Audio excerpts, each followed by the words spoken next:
Thank you very much, President. So I think it was very important that today, with a very large majority, a majority of more than 2/3, have made clear its position on Brexit, because as the Parliament has to approve the final agreement at the end of the negotiation, the UK at one hand and the Council at the other hand knows very well now what the position is of the Parliament, what the red lines are of the Parliament, and they can to be taken in account in this negotiation.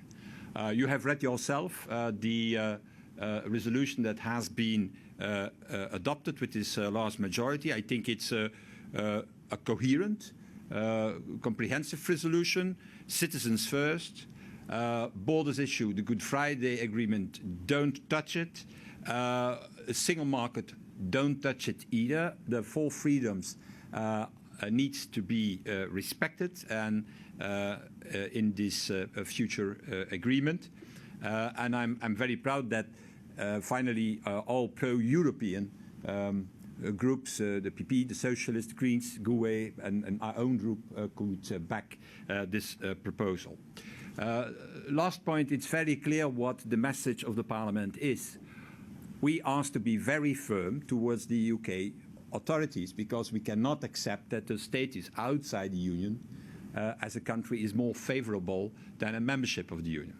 But on the other hand, you see in the resolution and in our position that we are very generous, open, positive towards UK citizens. And that is clear in a number of points. First of all, that we want that the problem of the residents is solved immediately. We don't want to wait until the end of the negotiation. That has to be solved immediately. It's the first point that needs to be solved is the status of EU citizens in UK and of UK citizens in the EU. And secondly, you have also certainly noted that we ask to examine the possibilities that there are to give also rights to those UK citizens who lose now their EU citizenship and who don't want to lose their EU citizenship. Also, that problem is recognized in this resolution. So, open, positive, first of all to the citizens, even when we know that the negotiations will be hard and firm with the UK authorities. Thank you, President. Okay. We'll take just a couple of questions using that microphone. Hello, Mark Stone from Sky News. Mr. Verhofstadt, there's been a little bit of talk about the so-called exit bill in the chamber today. It's one of your red lines. Can you tell us, you haven't yet worked out what that bill will be, or have you? And will you demand that it is £50 billion and that it is paid? As I already responded when we presented together with the President the resolution in last week, what the Parliament has done is not to start with a figure. Our proposal is to agree on the principles.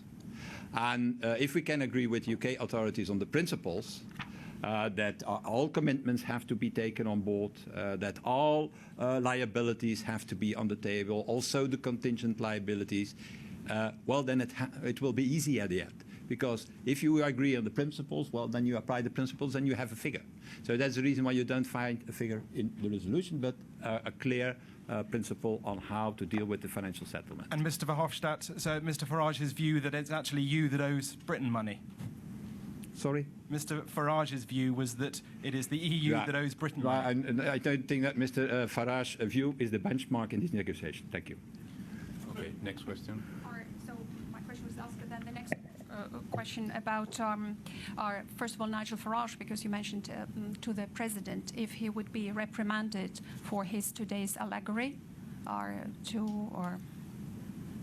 We need to respect the European Parliament. There are 751 people elected by the European citizens. We need to respect. We don't have here mafia or gangster. We need to respect. This is the problem of democracy. For this, my position is very clear. My work is to strengthen, to defend the European Parliament. And second question to Guy Verhofstadt.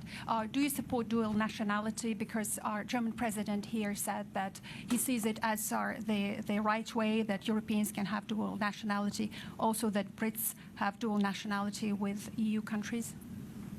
Yeah, that's already the case today for many people. But on top of that, what the resolution is saying, that we have to examine all possibilities to continue to give rights to UK citizens who want to do so, because against their will they lose their EU citizenship. And that's an important statement, I think, and a task for the negotiators now. One last question, please. Mr. Verhofstadt, Justin McCarthy from RTE Irish Television. I'm just wondering, how difficult do you think it will be to resolve the question of the Irish border, and how high on the priority list is that?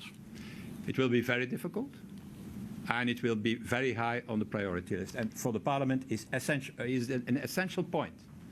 That's the reason why in the resolution we say no hard border, respect in all its aspects of the Good Friday Agreement, and 3, it is the EU 27 who have to take on board the interest of the Irish Republic. We are working for peace, not against. Thank you very Okay, much. thank you. Thanks a lot.